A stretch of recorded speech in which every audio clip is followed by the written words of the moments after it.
Tanungin natin ang ating sarili, 100% Kristiyano ba ako?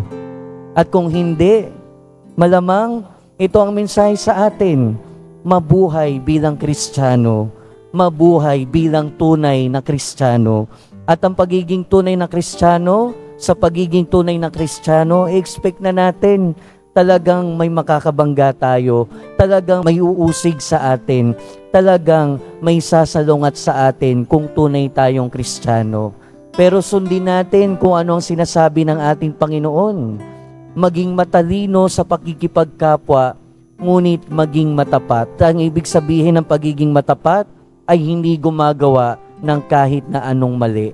Lagi nating tandaan, kahit tayo ay makasalanan, tayo ay mga pinatawad at tinubos ng mga makasalanan. Kaya maging tunay na Kristiyano tayo.